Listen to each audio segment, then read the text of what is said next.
Okay, that should have it going.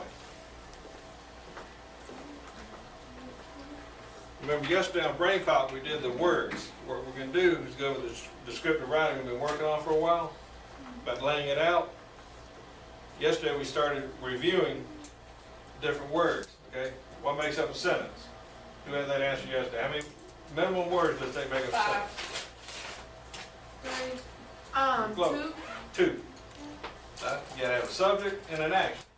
Now you answered 5 yesterday, and you're right in the sense that for a good sentence, a descriptive sentence, usually takes a minimum about 5 words. So like, Monet ran. That's a full sentence. Ted slept. That's a full sentence. Doesn't tell you much, but it's a complete sentence.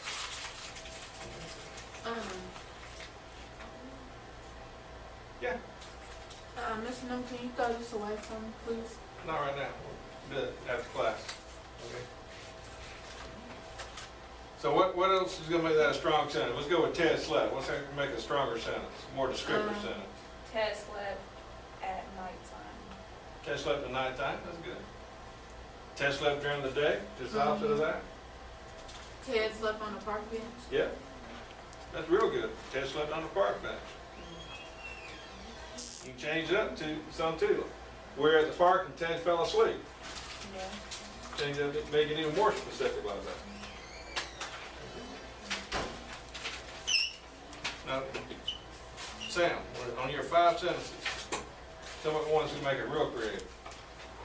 To make it more creative. Yeah, a little creative, a little descriptive, even a little funny. Let's see. Sam started laughing. Quotation marks. I think that your breath stinks. Quotations. By. Okay.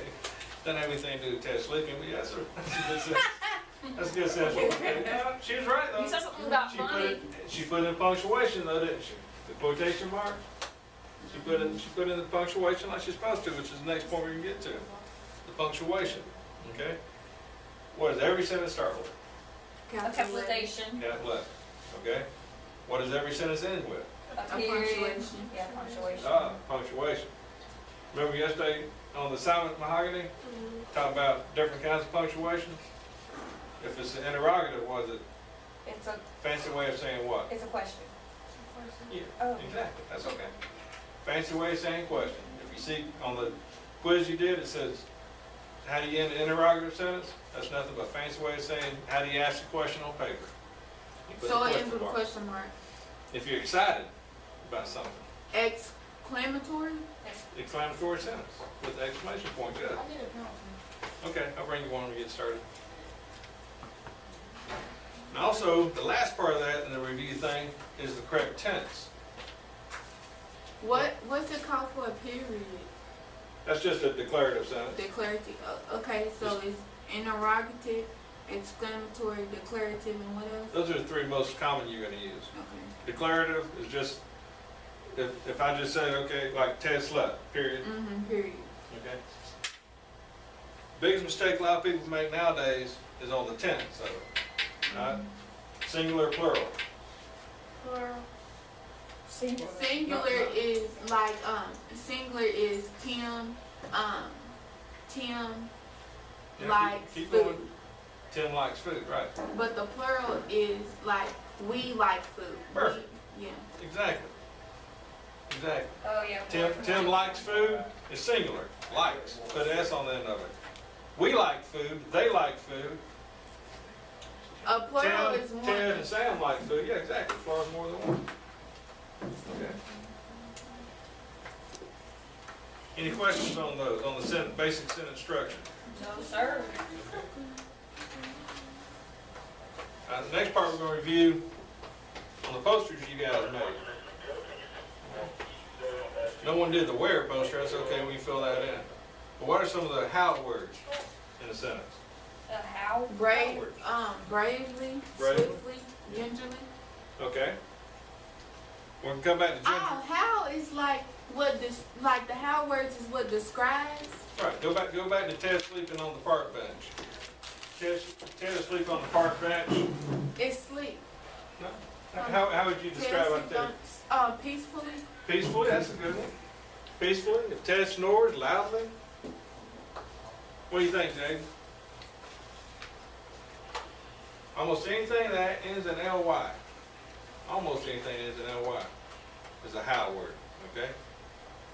That's what we're going to get to a little bit later on the descriptive words, on those 6 questions I have for you. Okay?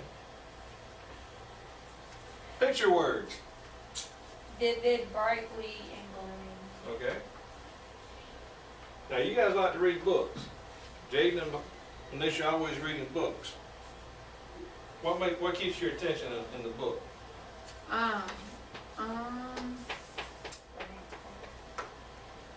Not the subject, because you can have 2 romance books. One of them you throw down after the first few pages, and the other one you can't put down till you finish. I guess. To me, like the nouns, like the people that's in the book. I don't know. This is the way they describe the people. Yeah. They're painting a picture. If you think about Mark Twain, book most of you guys either had to read or will have to read. Yeah, in the English. Yeah. Yeah. Mark Twain, he was a painter. He didn't paint colors. He painted pictures in mind with words. Every word he used was picked specifically for a reason.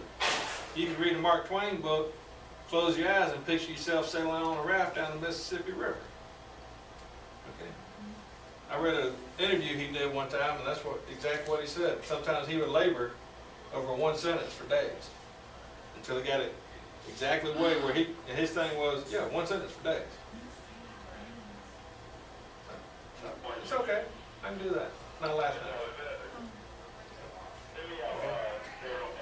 That's what I mean by picture words. Like last night when it was raining, what are some words you describe that? Make me a sentence up describe it. Gloomy. Yeah, gloomy is what I wrote down. How about dark, Spooky, spooky, hard, peaceful.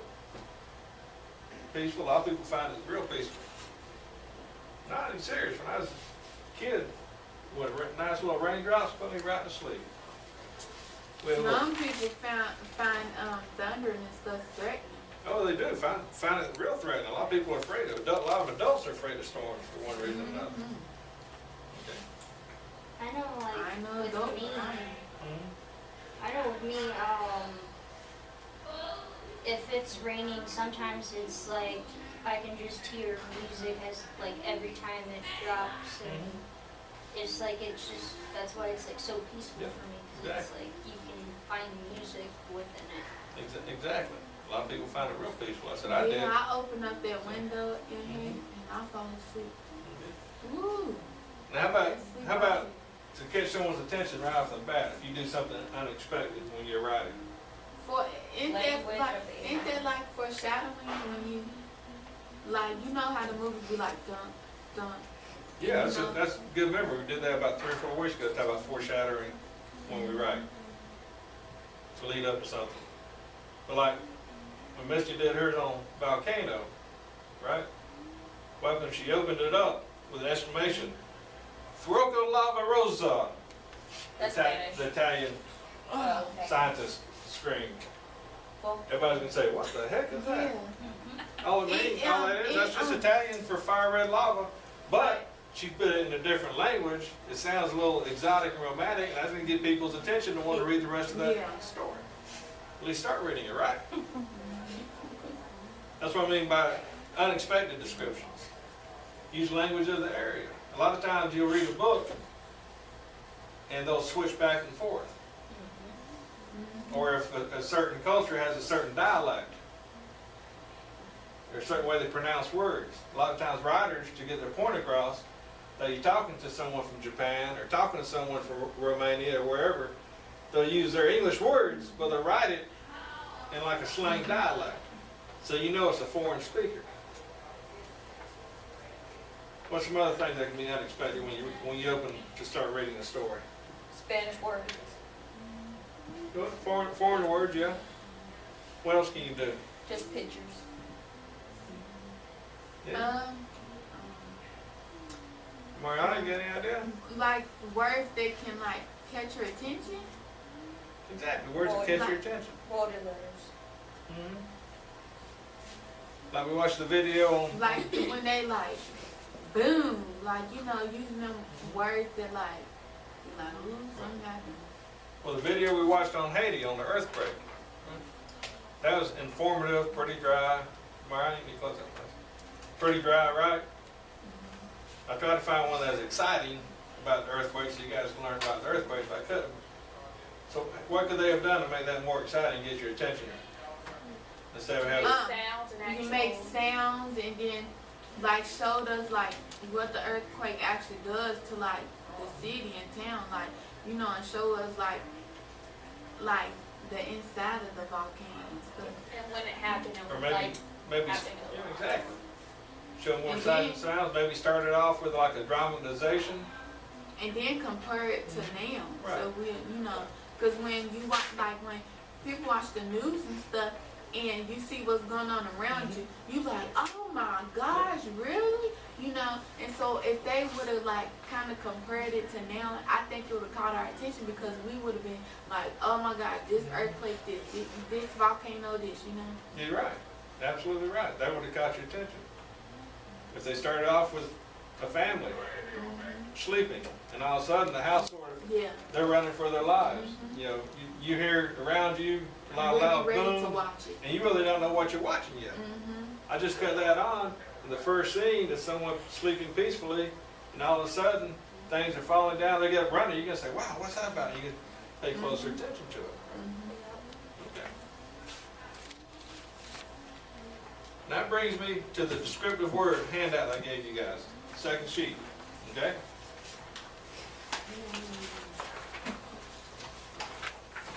Now what I want you to do is look at each one of these. Where it says the volcano blank erupts. There's several words that can go in there. Describe one of what the volcano can do. Well, when Is it roughly erupts. a word? I said hardly. Roughly? Yeah, roughly is a word. I said hardly. Hardly? Yeah, Okay. like the volcano hardly erupts like it didn't early. Well, the one that she did the story on erupts once every 31,000 years. That's hardly erupts, isn't it? Some of them just, and another way of saying hardly is frequency like that. Another way of saying it is very easy. And you have some volcanoes that blow the top off, they're very violent, and you have others that hardly erupts, which means just a little bit of lava flows out. It doesn't really threaten anything around it. But it erupts, there's some smoke goes up, and then you can see the lava flowing around. So, in both, and you can mean, with that one word, you can mean two different contexts. Like it.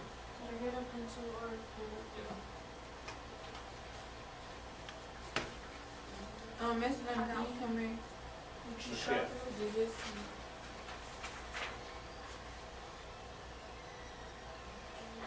Yeah, those are good. Okay, what's the next one's for the whales? The whale sounds backwards. Peacefully. The Well, whale you swims. gotta have like the LY on the Well, end. it doesn't technically have to be, but most of them will end in ly. Like the whale swims peacefully Backwards. backwards. But if you want to, if you're writing a story about the whales when they're eating food, you may say whale swims aggressively. And then you can add on to that when chasing prey. You can say the whale swims effortlessly, which means sort of like glides through the water. It depends on what you're writing about. You use your descriptive words to give the readers an idea of what's coming next, to make them want to read what's next. Yeah, if it's Shark Week on Discovery Channel, and they say the whale swims aggressively, they're going to say, wow, I wonder if he's chasing a shark. I wonder if all whales do that. Because that keeps their attention. Last one was said, Barbara, I have Mariana question. Mahogany, you had violent storms. What's a good one for tornadoes, do you think? Let her answer. Tornadoes occur rapidly. Rapidly, that's a good one. Good job. That's, Mr. Terrence, I got there from Mariana. yeah, you're okay. He's out there. But, yeah. Tornadoes, Rapidly move. rapidly? Rapidly means quickly, means suddenly. All those words fit. They're synonyms. That's one of the biggest problems with tornadoes that she found out when she's doing her research. One of the biggest troubles they have is tracking where they are. The hurricane she did, they started to look at the map in South Africa. They got a long way to go before they get to Florida. So we can track hurricanes. Tornadoes, they're getting better at it, but still a tornado just suddenly appears. Suddenly appears, rapidly appears, quickly appears, violently appears. All those are good words, depending on what you want to follow up with. She wants to follow up with a story she looked at in Joplin, Missouri, where a 1 mile tornado destroyed half the town. That tornado came out of nowhere. They've never seen there's an F5, which is the largest tornado. They've never seen one that large attack that quickly. They had no warning. I wonder why they don't name tornadoes, because they name hurricanes. They wouldn't have time. I wonder why they don't name tornadoes, because like some tornadoes has done Well, think, more damage than some. they do, but think about it. Tornadoes are here and gone, right? Hurricanes, South Africa, all the way up northwest, all the way up to our East Coast. They've got time, and the reason they named hurricanes, here's a fact, I'm sure it's designed by man, that all hurricanes used to be named after women until about 20 years ago. Oh yeah. They all used to be named after women. And then they changed it. They get, but yeah, that's why they name hurricanes. They name hurricanes so they can track them. It's just an easy way for them to track. Okay. Number 4, earthquakes blank destroyed Haiti. Quickly. Quickly. Really? What'd you come up with? Really? Really? Really destroyed it. Yeah. How about you, Misty? Completely destroyed it. Haiti. See, those are all good words. Remember why it was quickly? What, the earthquake? Because unexpected. Yeah, it was unexpected, but remember why? What kind of place did they have? We put our hands together? You said what type of plate? The tectonic plates? Tectonic, Put your hands together real tight, yeah. and when you move them, they move fast. That's what happened to Haiti. But they don't, when you move them, they don't go like, No, they went they go this like way. that, yeah. Yeah. And they had so much force on there, just like if my hands are loosely together, I can move them like that, no problem at all. If I push them like that, it takes a lot of work. To pull them And apart. that's what happened in Haiti. Those two plates slid. One went one way, one went the other. And Haiti is right on top. And what else did I say caused the problems? Was it shallow or deep earthquake? It's a shallow earthquake. Remember I used an example about me jumping in Lake Wiley? Oh, If I jumped in Lake Wiley and nobody noticed, if I went in my grandkids' backyard and jumped in their little pool, I'd flash all the water out. Lake Wiley's a lot deeper than their little 1 foot pool. That's another reason they're so deadly. It's only 13 miles below the surface. All right, Manisha, the one you did. Chimpanzees. Chimpanzees mostly learn to communicate with humans. That's a good one. Mostly learn to communicate with humans. I said actually. Actually, that's another one. Again, it depends on what you want to do. Chimpanzees, most chimpanzees, they say can learn and communicate on about the same level as a 5-year-old human with sign language and all that. Not all of them. That's why mostly is a good answer. Connie's not here for hers. So stars develop blank over billions of years. Slowly. Slow. Well, both can be used. But yes, slowly is one I was thinking of because in Connie's research, it showed that over a life of a star is over billions of years. It takes thousands and thousands of years for the gases to come together enough to make the star inside the nebula. And then it expands from there and becomes a star. Our sun, people don't realize it.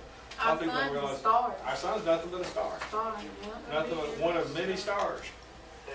But what does this mean? Like, Okay, you know how you can be like, say on a highway, and say that say I'm going home to Flint. Okay. I'm on the highway, this highway in South Carolina, okay? And I see the sun and stuff, and it feels like the sun is moving. And then when I get home, it's like the sun's still right there. Like, why does it, like, I don't know, it seems like it follows you, like it. Depending on which direction you're going. Because What does that? What makes that? the sun, does the sun rise in the east, or does the earth spin around to meet the sun? Spin around. Been around to me. Right. But from our perspective, and perspective means point of view, the sun rises in the east.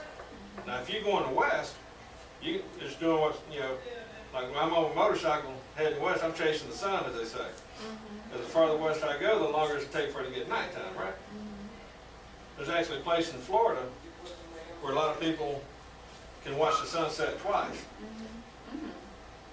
They can go one place, they can move about another 5 miles away and watch it set again. Oh my Somewhere God. just outside Key West somewhere. It's actually a tourist trap. People go down there just to do that. I don't know why. But I mean, I've been to Key West. It's fun, but I've never tried to see two sunsets one day. But yeah, that's what happens. The Earth moves around. So if you're heading in a certain direction, that's what's going to happen. It's going to appear the sun's staying up later. It also depends on where you are, because of the way the time zones are figured out. Because I almost missed a bus. I was in the road to Spain, and the last bus was heading back at 10 o'clock. So I was looking outside. It's still dark. I mean, it's still light outside. Next thing I know, it's 10 minutes to 10, and I'm about 11 minutes from the bus stop. You know, because I'm used to the sun going down at latest here. What, 9 o'clock? Yep. 8:30, 9 o'clock? Not in Spain, because Well, of in the the time winter zone time, they're in. but summertime. Yeah, the sun doesn't stay up any longer. It's just that the time zone they're in, the way it works. Okay. Yeah, good. The thing to remember about this, now you guys can get your laptops open up the Word program. You're painting Word pictures. document? Yep, open up Word, brand new document, and just put some words in there.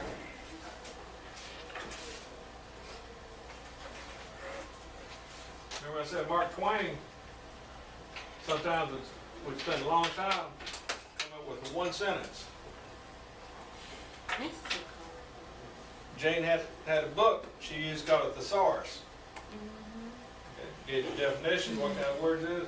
All that's on the computer for you also. Just like a dictionary is. Spell check, grammar check, that's all dictionary. So I put the word gingerly in there. Who knows what gingerly means? Like, well, it can mean two things. Like, gingerly could mean you're happy, I guess. Well, typically you're right the first time. Like I've got a bad shoulder. So when I'm across the street doing my other thing, a lot of times I move gingerly. I won't do a lot of exercises. Move slowly. It means I move slow because I don't want to re-injure my shoulder. So I'm moving gingerly. Or fraction. Or fracture. Reminds me of a muscle problem. Because I'm not being smart enough to realize I'm too old to be doing that stuff.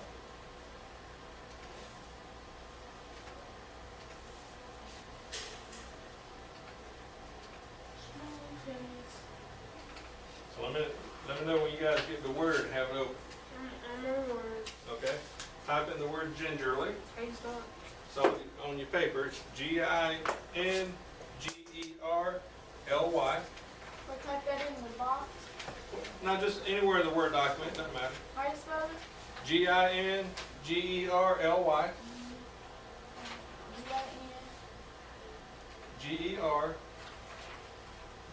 Gerly. Okay, now highlight it.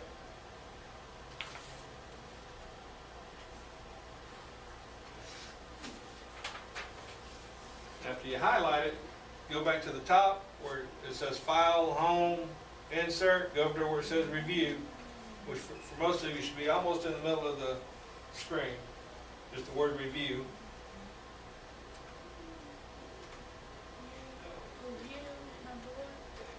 Did you find it? Okay, so we go I to hit what? review. Go to review, Um, click on review, okay, and then you'll see several things. One will say thesaurus. okay, Click on it. Click on it, okay. and on the right It hand side, says cautiously. there you go. No, okay, what do we put? What I'm doing is showing you that the thesaurus lets you use, it shows you several words that can be used. Like if you used a common word, like cautiously or easily, you go to thesaurus and it'll tell you gingerly, which a lot of times sounds more formal, more academic, as they say. In other words, what I like to say, power words. So you guys come up with a couple other words that you may want to use.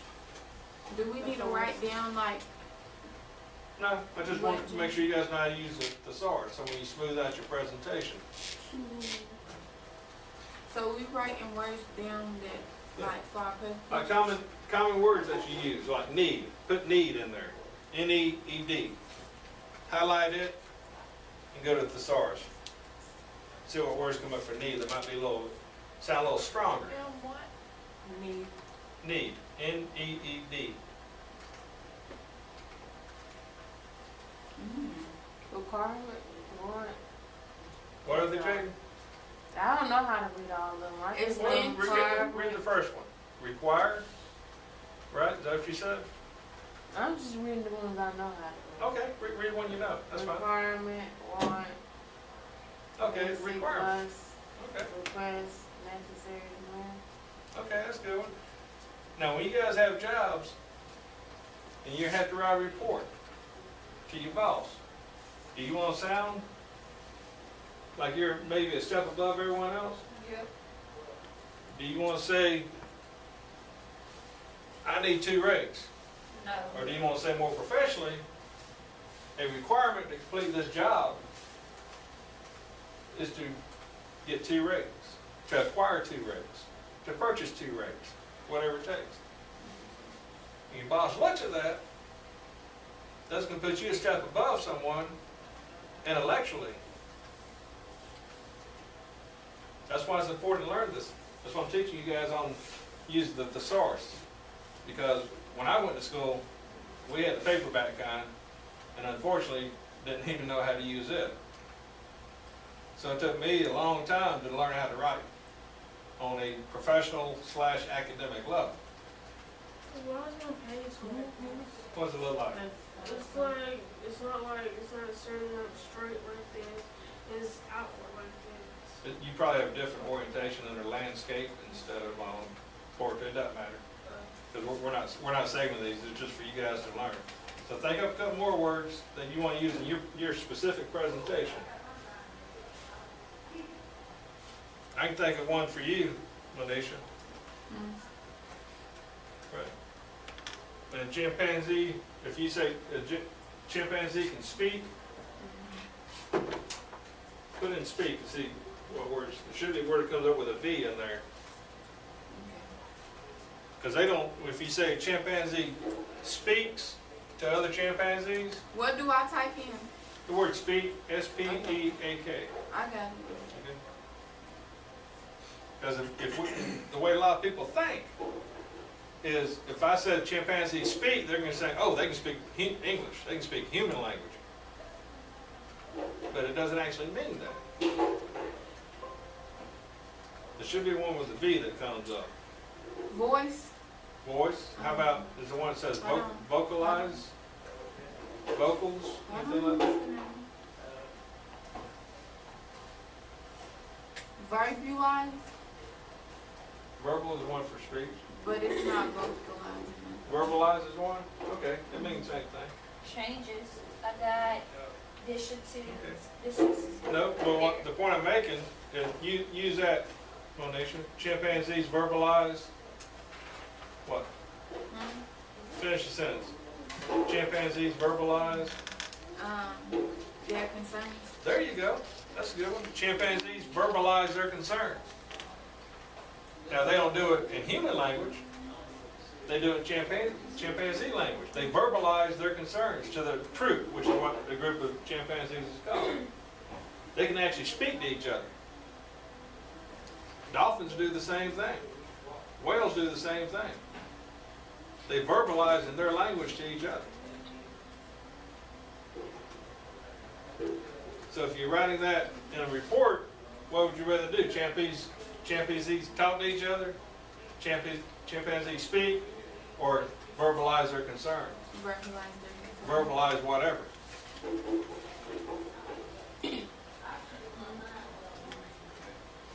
a pronunciation kind of dictionary online. Yes? Oh.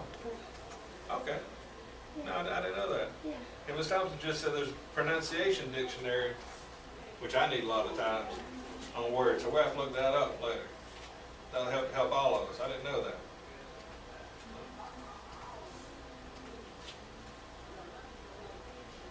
Okay, any questions? No. Everyone's going to be good on their projects. Yes, sir. And what's one thing I said about the PowerPoint versus writing the notes in Word? What should PowerPoint be? Huh? Well, you have your word research, right? Mm-hmm. And then you have your PowerPoint presentation. More about the facts instead of what you think. It has to be more professional.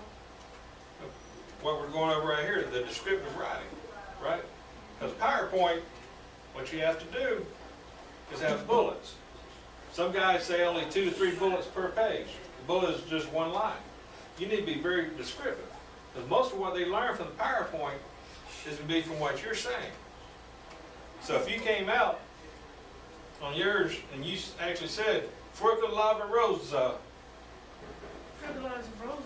Fruca lava rosa, What is it? that's the name for fire red lava.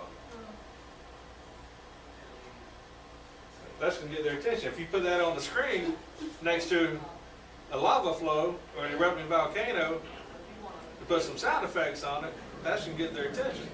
Then in your notes, you explain that you're studying an Italian volcano in Italy that they thought had been extinct for thousands of years. And the Italian scientists finally realized it's not. It's just been dormant. But all those notes are going to be, you do in Word, you research in Word. Your power words, your descriptive words, you got to be able to take one paragraph that you wrote in Word, change it to 2 or 3 sentences, put it on PowerPoint to get their, first of all, their visual attention, in other words, watching it, and then they're listening. Like if you could capture that statement, if someone sounded like a scientist actually saying that, if you put your PowerPoint on, then a big picture of a volcano comes up or a lava flow comes up, they can say, wow. And then they can start paying attention to you about what that actually means.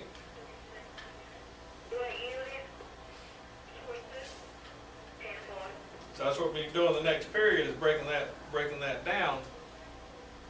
The science part, breaking it down. So for the PowerPoint, every paragraph you have, take one sentence, which should be the first sentence. That's the introductory sentence to each paragraph is the first one. That one, or a derivative, as they say, which is one close to it, should be what your bullet point on the PowerPoint presentation. Because if you put the whole paragraph up there, they're going to be reading the screen. You might as well just hand them out a packet and send them on their way. Anyone can read a packet. But you want them to listen to what you have to say. You want to keep their attention. These are only 5 minutes long, 10 minutes long. Ms. Thompson and I go to some training that are half hour, 45 minutes long. You think it's tough to keep my attention here for 5 minutes? Try for 35 or 45. But when you do presentations like that, you have to. Okay. No more questions? Everybody's good on that? Yes. Okay. On the subject action sentence, Yeah. everything has to line up. Read it out loud. If it doesn't make sense out loud, you may want to go back and change it. Don't depend. If I type in something wrong, remember I had on the board, Word's going to put up a red line, blue line, a green line. Red line means it's misspelled.